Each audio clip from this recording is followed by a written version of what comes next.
Welcome to Scarves and Spikes.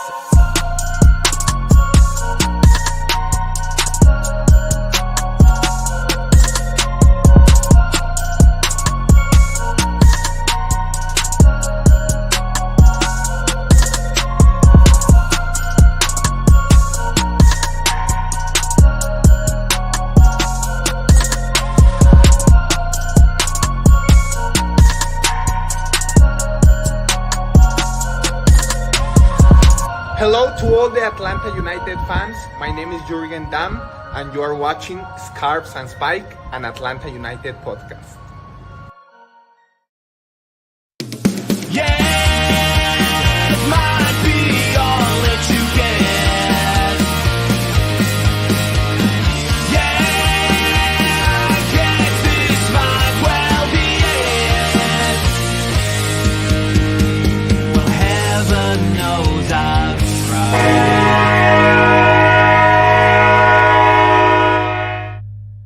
Welcome to Scarves and Spikes. Sydney and Tyler with you. Appreciate you coming on, whether you're watching or listening to us on the podcast on Spotify or Apple Podcasts or however you get our podcast. Thanks for joining us. Tyler, how's it going? It is good. It's so nice to win again. I know, I'm especially so against happy. the Crew. I mean, I predicted 3-1, a 3-1 loss for Atlanta United. I admit it. Coming clean. I did not expect them to win on Saturday, but they did win, Tyler. And yes, very happy to see that. How's it going? It's good. They won in the weirdest way possible, but I'll take it. I'll take it all day. Like at some point, the big man's got to get a couple of goals, and this was the perfect time for it to happen. So, yeah, I said before this 3-game stretch, before Montreal and then New York and then Columbus, I said Atlanta will get 3 points. They'll beat New York at home. Well, here we are sitting on 4. Okay. After not beating New York, but better than we expected. I'll take it all day. Yeah, absolutely. And great way to get into the All-Star break and the Leagues Cup break. And we'll talk about the match a little bit later on, but I want to give a quick shout out first, Tyler. And Tommy won't be able to join us on this episode, but we're going to give a quick shout out to Sweetwater Brewery for their hospitality on Saturday. If you're following our socials, or you're following their socials as well, you saw that they debuted a new beer, their peach. What's it called again? Rowdy Peach IPA. Rowdy Peach IPA that debuted that launched on Saturday, actually Friday, I believe, but officially on Saturday. Want to thank Sweetwater for their hospitality. We got to hang out with them on Saturday before the game and during the game, right pitch side at Mercedes-Benz Stadium. Really appreciate the hospitality, everything they did for us that day, and just want to give a shout out to them before we got too far along. I know you were there, Tommy was there with his wife, Henry was there, and yeah, just a lot of fun. Yeah. I mean the whole tailgate was fun. Yeah. I mean, look, guys, y'all know me. I'm a beer snob. All Yes, right. he is. And I will be the first one. Yeah. I'll be the first one to call out a bad beer. This one was really, really good. It was really good. And talking to like Tommy, obviously he drinks beer, but he is not an IPA guy. And look, like Sweetwater they're not paying us anything. They're not giving us anything to say all this. I'm being straight honest with you. This was one of those that you can enjoy it whether you are an IPA fan or not. It's not bitter. It was, not overly fruity. It was kind of that good in between mark. So yeah, they should have it out pretty soon here in the next couple of weeks. But it's at the stadium, so next time you're at the stadium, go check it out. At the stadium, check it out near you if you're in the Atlanta area or wherever they provide their product. But I want to give a quick shout out to them before we get too far along in the show. Also shout out our patrons, patreon.com/scarves and spikes. Appreciate those of you that are supporting us and have supported us and do support us. We've had a groundswell of patrons join over the past few days, with the transfer window, us in the middle of the transfer window right now, coaching search going on, so much going on, and we are looking to do much more of the Patreon. So patreon.com/scarves and spikes. And again, shout out to those that currently support us and have come on board over the past few days. It's been impressive. Really appreciate it. If you watch online, you see your name at the end. It's tough because we have to keep editing it. Or if you're listening, you see your name in the show notes. We want to appreciate you. We thank you so much. Sometimes we run a little behind with the edits because they're just coming in so quickly. But which is a good thing, man. We 100% appreciate it. Absolutely. But yeah, be on the lookout for your Patreon. Different things we're doing with that. We're looking to do a history of Atlanta United year by year. Looking to do like different interviews with people from around MLS, leading up to different matches like Leagues Cup and MLS once that starts back up. So be able to look out. But if you don't support us currently, go to patreon.com/scarves and spikes and help us out. By the way, stay tuned until the end of the show. We have a special announcement that you will want to listen to. Yes, you will. Yes, you will. I think that's it, right? I think that's it. Yeah. We just appreciate everything, guys. Yes. Do it without y'all. So the big news, of course, we'll talk about Atlanta United winning on Saturday against the Columbus Crew, but the big news on Monday, the day that we're recording this, if you're listening after the fact or if you're watching live, it was a few hours before we went live. Caleb Wiley, the transfer to Chelsea, or Blue Coat, I should say, was complete. He is officially a Chelsea player. The expectation is, it wasn't announced on Monday, but the expectation is that he will go to Strasbourg. It's supposed to be with Patrick Vieira, but Tyler, he stepped down. He parted the club.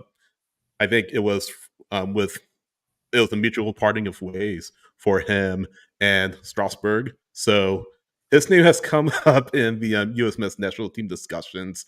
But here's the thing. Wiley, again, is a Chelsea player. He is in the fold for Chelsea and Blue Coat as a whole.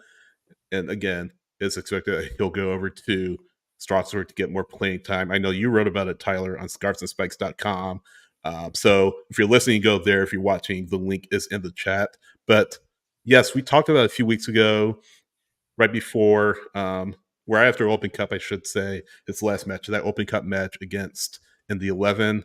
Just looking back at what he's meant to this team, what he's meant to this organization, coming through the ranks.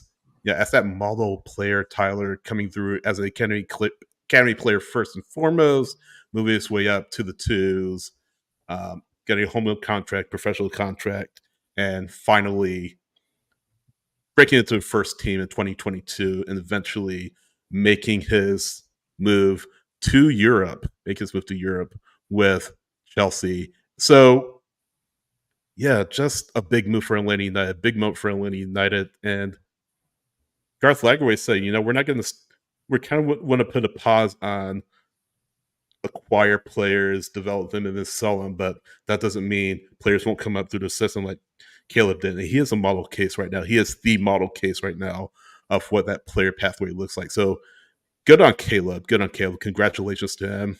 And yeah, I know we'll be watching his progress from afar. Yeah. He, you're not going to find a person related to Atlanta United, obviously at the club, but a fan that's going to say a bad thing about Caleb. Like he's done it all, right? I mean, he started with he has been consistently actually the most tenured Atlanta United player. Yeah. Longer than Brad, longer than pretty much anybody else, because of the fact that he started when he was 11 years old in the academy. Yeah. Definitely. Ball boy at the 2018 MLS Cup that Atlanta won, went through the whole system minus the regional development school. That's the only thing, which is why we did the article. I did the article a couple weeks ago on Nathan Torres, who is now the first one to go from the actual regional development school all the way up. But Caleb is, like you said, the model for everybody. Hometown kid, raised here. Like he's got the picture that everybody's probably seen with Joseph Martinez when he was like 12 years old or whatever. Yeah. And it was just him saying, keep up the great work or whatever. And here he is. He's currently in Paris representing the U.S. in the Olympics. He is about to go to, the transfer was to Chelsea. Right. And of course, we've seen the reports. It's very likely that the loan will be to Strasbourg, but it's all the way through 2030. So big investment. Huge investment. And it clearly they see something that we've all seen as well, I think, with Caleb. And I think maybe, Caleb was at that part of his developmental process where he wasn't going to always develop maybe as rapidly anymore as he was here. And it was time for him to get like a change of scenery. And I've said it before. I would love to lock down a Caleb Wiley for years, a homegrown talent that stays in Atlanta. But Right. you can't block a 19-year-old from going to Chelsea. Absolutely. Like, take it Absolutely. all day. I love it. And I love it for him. Congratulations to him. His family's great. And it's just a fun thing to see. Absolutely. So kind of talking about homegrowns that players have come through. If you're listening on the podcast, we have our chat. So if you're watching online, definitely join us live. But if you're listening after the fact, us XX asking on YouTube, do we think that Noah Cobb will end up being sold, or will he be a center back for our back line in the coming years? That's a good question. And I think that it's maybe too early for Noah at this time to determine, okay, what will that look like for him? Will he make that next step to Europe? I'm sure he would love to be in Europe. I mean, that's an ideal situation for him. But, we mentioned it before. Tyler Garth Lagway has mentioned, we want players here for the long haul. We want to build foundational pieces for our club for years to come. And Noah, granted, he's getting some international attention himself. He's in the CONCACAF U20 championships as we speak. But and they just destroyed Jamaica. Oh, they just ripped them apart. Yeah. 9-0. Yeah, no, absolutely. No, but it's too early to tell. But again, he's getting attention from the national team, the U.S. national team, the youth national team. So that's credit to him. Again, that's credit to Matt Lowry. That's credit to Tony Annan when he was with the academy now at South Carolina. That's credit to the Atlanta United youth development system to get players, to have players that are in that position to make that next step if they so choose. Aiden Torres is another player. Just other names that I can name off. Gordon is on his way up. Ashton Gordon. Sanchez. Dom Chonky. Yep. It's been a good run of form for the twos. Efraim Morales was getting some time with the first team this season. So you have so many players that are developing terrifically for Atlanta United Academy. So many youngsters in the fold. I think we're finally starting to see that manifested. They're not like all over the national discussion, all over the national radar, like super hyped and all that, like Andrew Carlton was. And unfortunately, we saw how that turned out. His off the field issues notwithstanding, but we're seeing players come through, Tyler, that have contributed as youngsters and are contributing to the twos. And, we talk about how the twos have struggled. I was talking about this the other day. Yeah, the two struggles, but at the same time, you're getting guys in there that are getting consistent playing time. They're able to get minutes they wouldn't otherwise get. They're not being loaned off to other clubs. They're getting minutes within the team against future players, future MLS players, hopefully. And I love it. Cobb is certainly another example of that next player up. Morales, and the names we just mentioned earlier. So Matt again, Edwards, certainly Edwards, who's got ties with the first team as well. So I'm excited. Who is that next Caleb Wiley? We don't know yet, but it could be not too long before we find out, though. Yeah, don't sleep on Atlanta's academy. We've talked about it. I've talked about it a lot. Did the article with Aiden Torres. We've done articles with a lot of the twos players. Us and Soccer Down Here are covering literally the entire twos roster this year by the time it's all said and done. And that's been a concerted effort. Like this club is not just the first team. This club is not just, what you see at Mercedes-Benz Stadium week in and week out. Caleb Wiley was intimidating men twice his age at 15 years old for the twos. Yep. And he was going out there and he was giving them the works. Yeah. So, yeah, I mean, and that's not like a thing that you only see with Caleb. Like you see it with Luke Brennan now. I see what AUSXX is saying with Edwards, Cobb, Wiley, Brennan, Morales. It shows that if Atlanta isn't doing anything else right, they're killing it on the developmental stage, which is true. I mean, like, the first team is going through struggles, right? I mean, thankfully we have a win to talk about, but this club is pumping out serious talent. I mean, look, George Bello, he got the attention And I will always say I think he took that offer, the first offer, a little too early. Yeah. But it was his choice, and the team Yeah. didn't stand in his way. And yes, it didn't work out for him, and maybe in the short term, but he's still over in Europe playing football, and he's getting time, So he was one of the first. He was like maybe one of the first big ones that you heard from, right? And then of course, can't forget about George Campbell getting traded. But yeah, I mean, you're pumping out talent, and it's good talent. And then Caleb Wiley is really just kind of the icing on the cake at this point. But Yeah. even now, he's like, you have so much more to be excited about. All the names you mentioned, and then you got some guys that are coming back from college, like we said, Matt Edwards, Right. Luke Brennan's going out there just thugging on people in matches, and It like sure is. it's fun to watch, and that's what you want as a not only a developmental club, but a club that has high hopes to be at some point kind of a quote unquote dynasty, because you can't just rely on transfers and trades and everything else to bring in talent from outside. You have in MLS, you have to be able to develop your own talent, or you're not going to make it far. Absolutely. So, just real quick on Caleb, we mentioned he's in the Olympics. They play Wednesday against France to open the tournament. 3 days later, they take on New Zealand. Then 3 days after that, they take on Guinea. It's fair shout. They should be out of the group stage, I would expect. So he'll be there, and again, we'll be watching his progress. And then U20s, the US U20s playing the CONCACAF U20 Championship for a spot in the U20 World Cup. Of course, we mentioned they beat Jamaica pretty handily. They take on Cuba.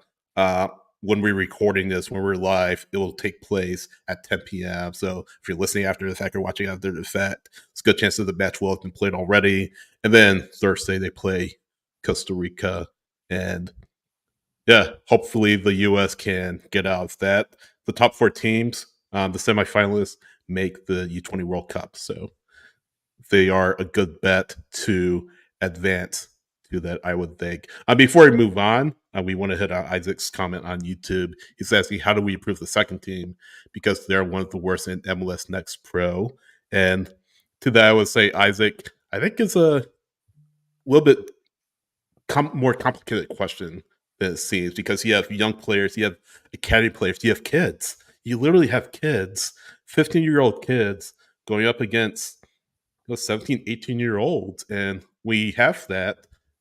Maybe you'll lose more matches than you win. You have to talk about, too, the goalkeeping situation. They're kind of in a rock and a hard place. You said Hibbert off on loan. They have to recall him. Burner getting injured. So there is that. They brought up Jonathan Ransom, and I don't know if he was ready quite yet for that amount of minutes for Atlanta United too. That's not to say that he will be in the future. They won't be in the future.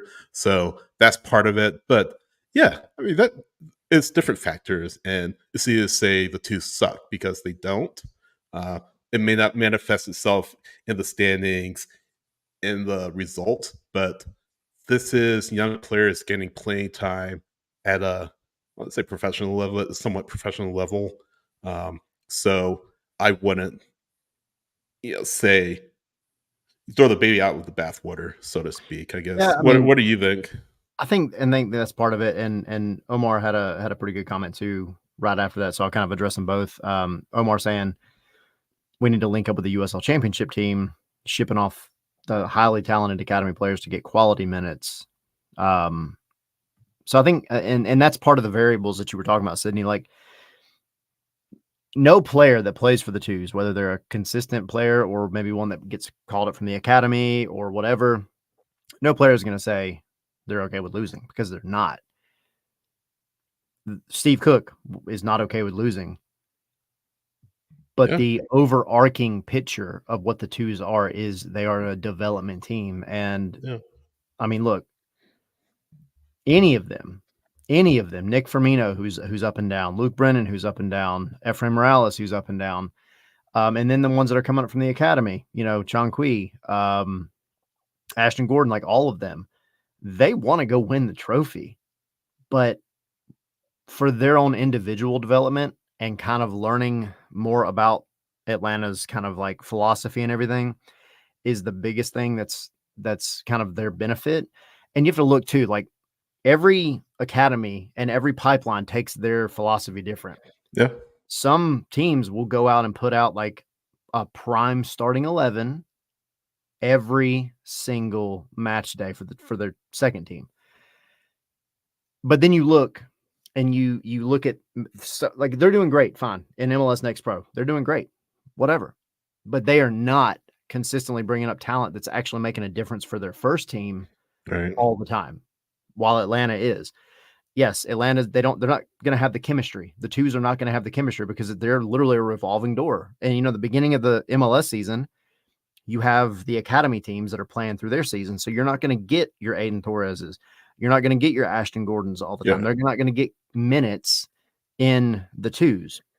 So then when those seasons end, then they kind of start integrating them a little bit. There's no chance for anybody to really develop a ton of chemistry. You talked about the goalkeeping situation. Yeah. All of that is a factor. So I think that maybe that's where a lot of people look at the twos and they think, like they straight up suck. In the standings, they do. Like 100%. However, the big picture is they are getting significant minutes. And I do wish that they were in USL Championship still because USL Championship is what developed Caleb Wiley. That's what developed Miles Robinson to a degree after college. Yeah. That's why they sent not Torres. That's why they sent McFadden to Louisville City. Yeah, exactly. Like all that, I agree. I do think I would love for that fight that they're going up against to be a little more, but you're still getting significant minutes, and that's really all you can ask for. That's what MLS Next Pro is for.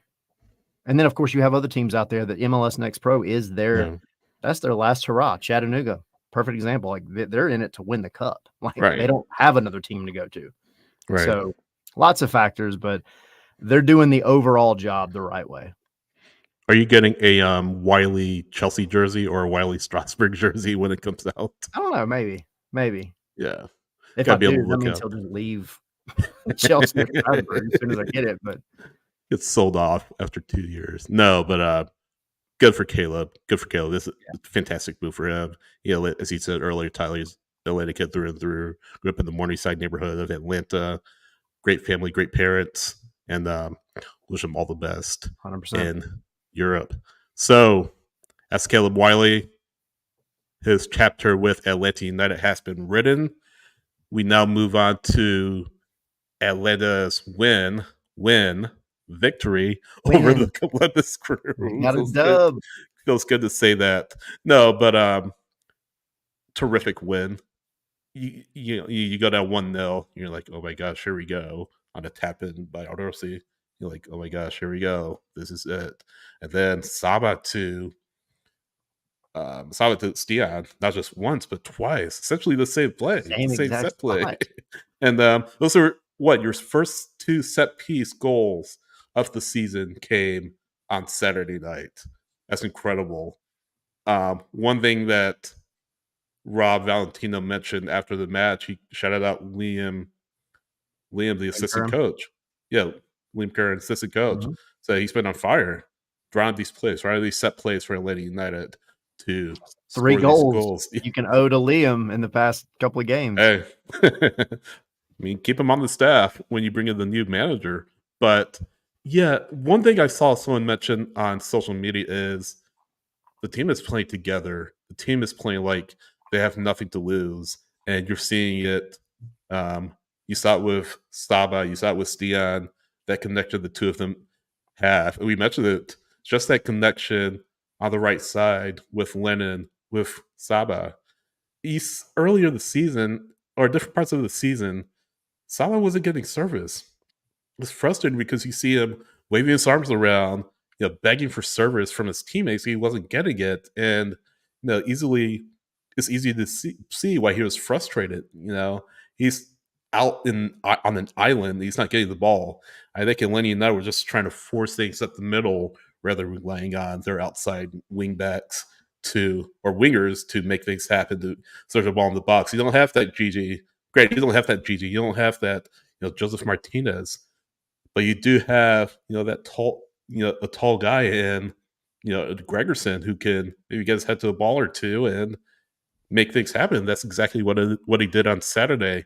Now, maybe you don't see it every single match because teams will have wised up to it. So I would expect it to happen every single match, but it's a great way to go into the break. You're not having to sit through the All-Star break. I can't talk. All-Star break on a loss, especially going to the League's Cup, which, after you beat a team like Columbus, you start to say, hey, maybe we can make a little run at this. I still don't think they'll beat Santos Laguna. You really have a chance to beat DC United, I think. I thought that before the win on Saturday. I still believe that. Maybe in penalties, maybe in regular time, but I'm a little more optimistic. I have a little more Leafs Cup has a little more promise to me as far as how far they go. They're not going to win it. I don't think they're going to win it, but I'm not as pessimistic as I was before. And wins like that I'm not trying to overstate things. I'm not trying to overstate things, but wins like that can really help your team, push things over the line. They could still make the playoffs. I don't think they'll win the MLS Cup. They could still make the playoffs, though. I mean, the rest of the East sucks. That's why. But you're in the top 9. You're in the top 9, and then who knows? But yeah. I mean, I think you're exactly right. Like, you always got to hold on to something, right? Like going to Ted Lasso, it's the hope that kills you. But you got something out of this, and of course the pessimists are going to say like, well, you had to rely on 2 set piece goals to win the game. Okay, those are your first 2 set piece goals of the season, and they came at the perfect time against one of the best teams in the league. So you did something right. And it's not just that, right? It wasn't the Montreal game where you looked bad. Atlanta could have made it 2-0 in the first 15 minutes of that match. They actually, they were getting down the field and not just getting into the final third. They were actually putting shots towards goals. Slish had an amazing chance. We all were like right there, we thought shoot it. This is it. But yeah, you've got to go into it and just carry that momentum and say, hey, we can do this. Like, we can do this, and we have to rely on everything. Think about what Juanjo Parada did for this team back in 2022. Right. He's a center back, and he freaking scored a hat trick in a game. Like, the goals, it doesn't matter where they come from. And a well-rounded team, like, that's part of the reason you have tall center backs. It's not just for the defensive aspect. If you're going to be a team that relies on, set pieces, corners, whatever, occasionally, like, somebody's got to find the end of those balls and put them in the back of the net. And the 6'1" Viking that's on the pitch is probably a pretty good guy to put the ball towards. So, like, I'll take it all day, every day. And then as far as the League's Cup is concerned, like, you've shown that you can beat DC. You need to mark Christian Benteke out of the game, but you can beat DC. You've done it already. Santos Laguna, look, and we're gonna go into this a lot more on Wednesday because that's right before the actual League's Cup starts. Obviously, the opener's in Atlanta, but you're sitting on Santos Laguna. They just got beat 3-0 by Tigres. And then before that, they were beat 1-0 by Atlas. They drew Pumas 1-1, and they got a red card in that one. Puebla beat them 1-0. San Luis beat them 3-0. Pachuca beat them 2-0. Necaxa beat them 2-0. Club America drew them 1-1. Have they won this year? Juarez beat them 2-1. Tijuana drew them 2-2. The last time they won a game was March 9th when they beat Cruz Azul, our old friends, 3-0. And both teams had red cards in that game. So there's hope. 0-1-3 to start the Liga MX Apertura. 0-3-1, I should say. 0 wins, 3 losses. Actually, I think it's more than that. I think it was more than that. Either way, but yeah, no, they haven't won a game since March. Yeah, so. Granted, I feel like a lot of Liga MX are better than Atlanta United at this point in time. Certainly, teams like Monterrey, Tigres, Pumas, Cruz Azul. Certainly, those teams are better than Atlanta United. Tijuana, Chivas, America, Atlas. San Luis, though, like there's a couple in there that it's like, well, I mean, I feel like though I'm kind of talking myself. You're talking about it right now. And by the way, and again, we won't talk too much about it. You know, DC are pretty much all the artists, Christian Benteke and everybody else. I mean, you can mark Benteke out, you can win the game. Yep. But going back to Saturday again, I feel a lot more optimistic than I did before that because now you've got yourself the belief. Kind of quoting Ted Lasso again. You have the belief that you can win the game. Not only win the game, you can beat the defending champs. Now, some people will say, "Oh, Nagby was gone. Um, Morris has been sold to Burrow." And you can make all the excuses you want, but still, without Morris, without Nagby, this team is probably better than like 3 or 4 teams in the league. They really are. Yeah. And for you to be able to go out and beat them um, on your home soil, especially a few weeks after you went and just ripped LAFC to shreds, Yep. you start to give yourself more and more belief that, hey, we can do this. We can probably nick a match or two and give yourself half a chance going down the rest of the season. But And for you the kept yourself belief, above water. That's the main thing going yeah, into the break. yeah, you're over the line. You're over the red line right now as we speak. And whoever is brought in for the final matches of the season, depending on how those players gel with who you have right now, you have that belief, and you have these new players coming in. You can say, hey, we can make somewhat of a run towards something significant. Again, this team isn't winning MLS Cup. They're not good enough, but you can maybe raise some eyebrows down the stretch. And I think the game on Saturday was a big, big step toward that. Yeah. I will always contend that you just make it to the playoffs and you never know what's going to happen. You Right. never know. I mean,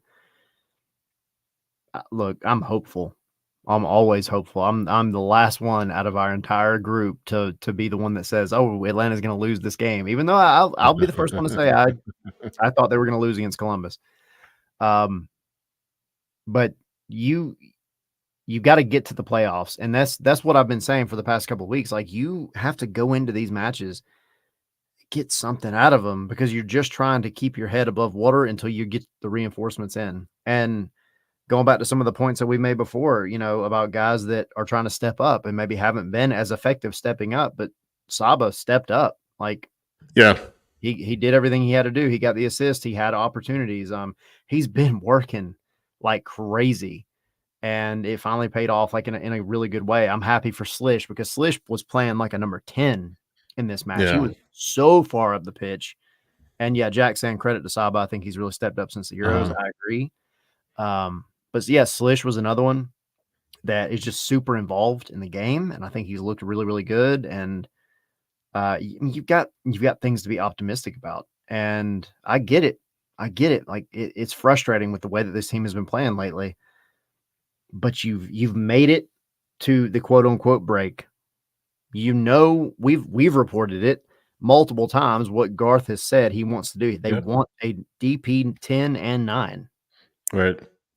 Those are game changers. Like, I've always said, the wild card in MLS is the summer transfer window, and here we are. And you have $50 million to spend and 2 DP spots. Yep. You should be excited. I hope it is as effective or more effective than the summer transfer window last year.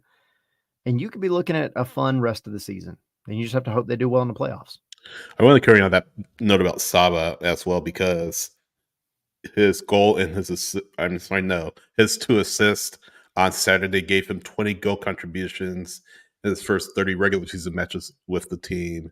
The other guys on that list are Joseph Martinez, Diego Almada, Miguel Miron, Tio Villalba, and Yorgos Yakimakis. So that's not a bad list to be on. Yep. Really not a bad list to be on. But list. But no, I have to give Saba a ton of credit. He has had, over the past few weeks, and Jack mentioned it in our chat, he has really quietly had a strong run of form since coming back from Euros. And Rob Valentino said he could have stayed back with the Georgia national team after Euros, their little celebration. So that they had the first national team to make it to Euros. I think is their first major international competition ever. And there's a celebration for that. And Valentino was talking, instead of Saba staying for that, he came right back to the U.S. and said, "You know what? I'm ready to go. Let's go. Let's get it. Let's get it going." And that just speaks to, I feel like, the competitive nature of Saba. I don't think it was slighting his. I don't think he was slighting his team. No. Granted, a bunch of his team, are out of season at this time. I believe Saba is the only, is the only MLS player on the side. So, I mean, he could have been justified if he stayed because they received the hero's welcome. But no, he came back. He said, "You know what? I'm ready to go. I want to help this team." Go back to the other Georgia. Yeah, exactly. No, but Valentino made sure to shout that out. And I feel like in another world, Saba is sitting on double-digit goals and assists this season. If, like we were talking about earlier, he had gotten the service that he had been looking for at different parts of the season. And if and he part was of that, luckier. yeah, exactly. The ball just wasn't going in for him, and he was just, finding some unfortunate finishing. And I think along with that, I think with Almada out of the picture, you're not having to force everything through him. Yep. So that opens up other opportunities for guys like Saba to make plays. So, yeah, I think, again, he could have been at double-digit goals at this point in time. He could still get there. His I believe he has a goal contribution, I could be wrong, through his career with Atlanta. I think it's one goal contribution every 106 minutes. I'll have to fact check that. But that's pretty good. That's pretty good. I mean, it's not great, but it's pretty good. Solid. That's pretty solid for a winger, especially. Yeah, absolutely. A goal contribution every 106.7 minutes since he arrived. This season, a goal contribution every 128 minutes. So he's been, again, since coming back from Euros, he's been a really strong player. He's a player that, Garth, this is a player that fits perfectly what Garth Lagerwey is looking for. A player in his prime age, 23 to 28. Saba is 29, I believe. So when he signed, he was 28 years old. But he fits right in. He's going to be here. I forget what his contract is through. He's going to be here for the next few years. And I don't think he's a player that, he's going to be in 2026, I should say. I don't think it's a player that's going to want to bolt anytime soon. I think it's a player that you can build around. You can count on to be here for a while. And if he continues in this vein of form headed into the remainder of the season and to 2025, you'll brought in a player that didn't cost you a ton of money on the transfer setting last year, but a player that has really, or is really, performing up to his contract, if not above his contract. And again, prototypical signing for Garth Lagerwey. And we're starting to see, okay, what are the players that he wants to bring in? And Saba fits it. Yeah. Yeah, perfect. I mean, he's like I said, he's been unlucky. He really has, but the guy is all smiles when you talk to him. Like he's frustrated, right? He was frustrated like everybody else about the run of form that the team has been on.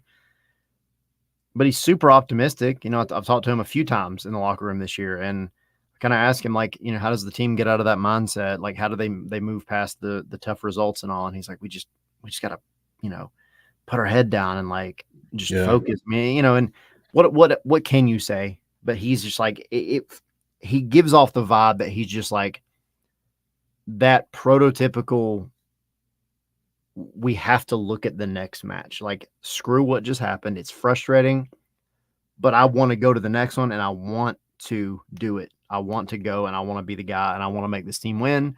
Salish is very similar, but yeah, I mean, I really hope that Saba stays happy here. I really do think he can, especially if he were to get just those one or two other key pieces that maybe work a little bit better with him. Yeah.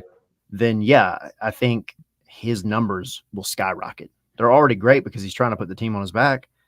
And I think with the right guys here, he'll improve even more. Yeah. I got to give a one more quick shout out to one other player that really, really stood out to me at the different angle that we were watching the game. But that was Jay Fortune. Oh, for sure. I 100%. thought Fortune was phenomenal in this match. Another young player from the Atlanta United Academy who is getting significant minutes with the first team. Going back to what we were talking about top of the show with Caleb and other players. So, yeah, Jay was terrific. Really liked what he brought to the table. And, again, you have a lot of confidence. You go to Leagues Cup and this MLS All-Star break with a lot of confidence, knowing that, hey, we beat the defending champions and we now have given ourselves half a chance to really do something down the stretch. So, I mean, it's not going to be easy. It's a tough schedule coming out of the Leagues Cup break. And again, we'll talk about the first match of Leagues Cup on Friday, or first match of Leagues Cup coming up on Friday against DC United on our Wednesday show. But yeah, pretty confident. Pretty confident. 100%. Nick Braley saying we were saying that on their podcast. If y'all don't know, go check out Nick's new podcast. Go on their Twitter and you can check out. I think they actually he told me earlier they have a video coming out, I believe tomorrow. I think I got that right. So yeah, we're very, very lucky here in Atlanta. We've said it before, but to have so many, different members, media, fans, everybody, journalists, everybody that covers the team, like even in the rough times, you've still got exactly tons of people that care about the team. That's a great thing. It's a great place to be. What do you make of the protest on Saturday, by the way? It seems to have divided fans a lot. Yeah. And I don't know how much time we want to spend on it because we can spend the entire show on it. I mean, be honest with you, but I totally understand the desire to go protest. I do. I mean, I think it is frustrating and it is a very tough time to raise season ticket prices. Also understand the economy that we're in from both sides. Now, maybe a little bit less so from Atlanta's side because it's not like they don't have money. It's a tough situation, right? And that's why when we spoke with members of the Gulch that day, I kind of asked, like, because they put out their ideas of like what kind of would appease season ticket holders. And one of the things I asked them was, would you be okay to, kind of meeting in the middle somewhere with the front office? Because, the front office does listen to season ticket holders. They listen to the supporters groups. They listen to everybody. I know that for a fact. I've been told that straight out of members of the front office's mouth. Like, and I've seen the results of what fans are saying be integrated into season ticket holders, like the packages. So, I understand, I do understand the reasoning behind it. I'm not going to be one to sit there and say like, that's the most effective way to do it. Or, there was another effective way to do it, or there's no way you're going to get their attention. I know that's not true because like, as you said, the voices are heard. I 110% can tell you the voices are heard in the front office. Right. Whether that changes anything, I don't know, but you can't not try, right? Like I understand why you're trying and I understand where you're trying to go with it. It's all just really unfortunate timing. I think is the big thing, like you're in the summer transfer window, you want to show out for these players that are coming in. You want to show out for the players that are here, that are putting in the work and not getting paid off for it. So, and I do like it can be disheartening when suddenly like the noise isn't there like it should be. Right. And that sucks, but that's part of football. That's why we love this game. And you have to try, if there's something that's going on that you don't agree with, you got to try. That's part of it. That's part of A, the country we live in, and B, it's part of football culture.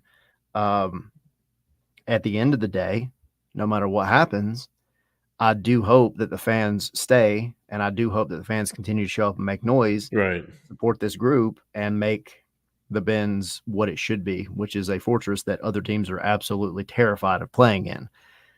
And in all that, I hope that there can be some kind of resolution that comes to where both sides meet in the middle. Yeah, no, exactly. You just took the words from my mouth, so I won't read it. But yeah, no, but yeah, I think it's good to use your voice. It really is good to use your voice. Don't do it for nefarious means, but yeah, use your voice. If you aren't happy, tell the team. You know, that's what it's all about. It's not because they are listening. Atlanta United is not a dictatorship. It is a public business, and in their defense, these decisions weren't made 2 weeks ago. These were decisions made with a lot of research about the state of the market, the state of the economy right now. And I'm not sitting here covering for the team. I understand the fans' frustrations. Absolutely understand the fans' frustrations that ticket prices are going up with the team in a tough way. I totally understand that. I'm not going to say that I don't. But in the club's defense, it's a business decision. And could it have been done a little bit better? Absolutely. Does that mean that they don't care about what the fans want? No, because if they want the fans to come back, they're going to have to listen to them. You're going to have to, keep that line of communication open. So my message to the fans are, yes, use your voice. If you aren't happy with something, definitely let the club know. Be respectful. Don't be angry. Don't be disrespectful. Lay out your concerns in a nice, orderly, calm fashion, because if you don't, that reflects even more badly on you because you're being a jerk, and nobody likes a jerk. So yeah, if I don't like the service a business has provided, I let them know. And the business part of the club and the front office are two different, they work together, but those are two different things. Like the ticket office is not responsible for signing players. So make sure your anger is placed toward the right channel is what I'm going to say. And again, I'm not covering for the team or anything like that, but I'm just saying, just be respectful, be mindful of who you're talking to. These are human beings on the other side of the phone, on the other side of the computer. So that's what I would say. But yes, I agree with what you said too.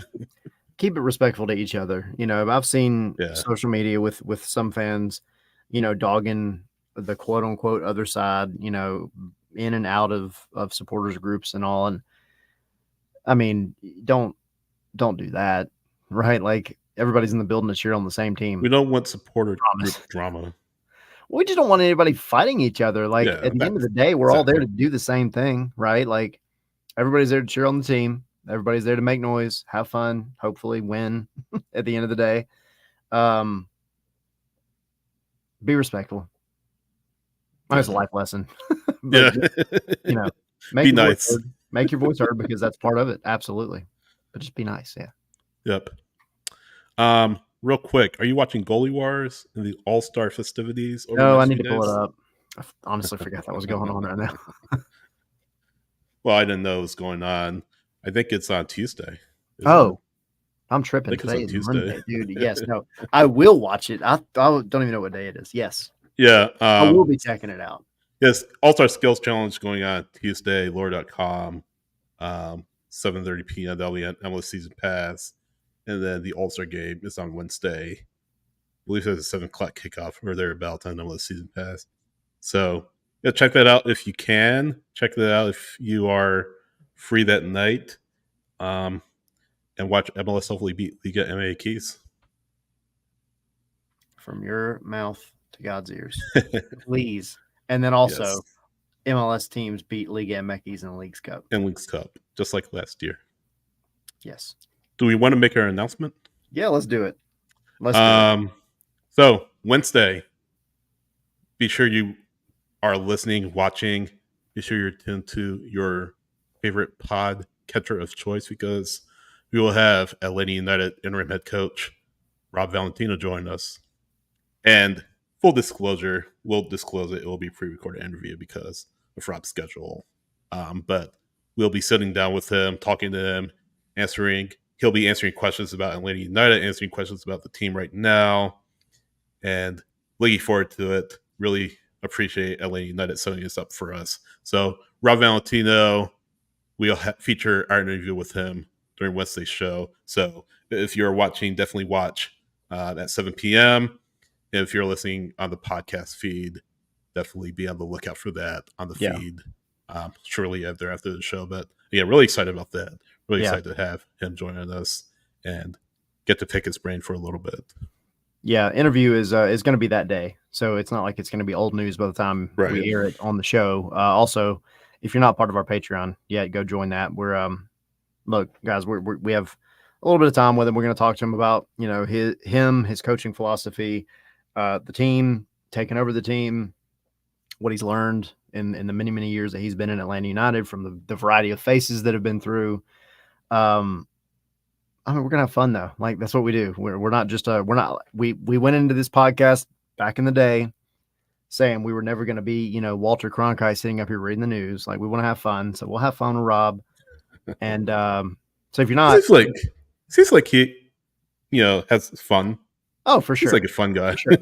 His little sly jokes in the press conferences. Yeah. I have to keep myself from laughing in the press conference room.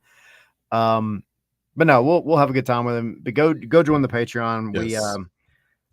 We want you guys to throw out some questions, and we will try to feature one or two or maybe more of them depending on the time and all that. I'm not asking Rob what his favorite pair of socks are or something. That'll be embarrassing. We'll try to feature a couple of the questions from the channel over in our Discord. So yeah, if you're not part of the Patreon yet, go join it. Hop in the Discord. We have fun with it. We have obviously good stuff going out there as well. So, but yeah, Wednesday, Rob Valentino on the show. And again, thanks to Atlanta United for setting this up. We really do appreciate them accommodating us. It's busy times. Rob has a schedule that he has to abide to with the team, play development, things like that. So really appreciate Atlanta United's help and support in setting that up. 100%. I think that's it. It's a short show this time around. Weird. Balagoon to Atlanta. Let's go. Apparently it's not happening, but we'll see. I don't know. I mean, it's just kind of weird that he goes on and thanks Atlanta United and Garth Lagerway specifically. It may not happen, but I guarantee there was a sales pitch in there somewhere. Oh, for sure. With that said, stay with scarsandspikes.com, our socials, and the podcast. Any transfer rumors that materialize, we'll be sure to keep an eye on them and let you know. And speaking of, before we dip out, let me just post this in the chat for all of y'all. If y'all haven't checked it out yet, we actually have a transfer tracker going on over on scarsandspikes.com where you can just kind of keep track, because we know this is a busy summer window for Atlanta. So we have kind of the running list of all of the articles about all the moves over there. So check it out. Yep. All right. I think we're done. We're done. We'll be back again in 2 days. Isaac said, offer him unlimited Waffle House in Cobb County. I'm here for it. Me too. Free drinks at the Coke factory. Right. You can go on the big Ferris wheel anytime he wants to. Free rides for life. Maybe he'll get a shout out by Jurgen Damm, friend of the show. Thanks everyone for joining us, and we'll see you next time. See you Wednesday with Rob Valentino. Yes. Thank you. We'll be back as well. Yes. So long. See y'all.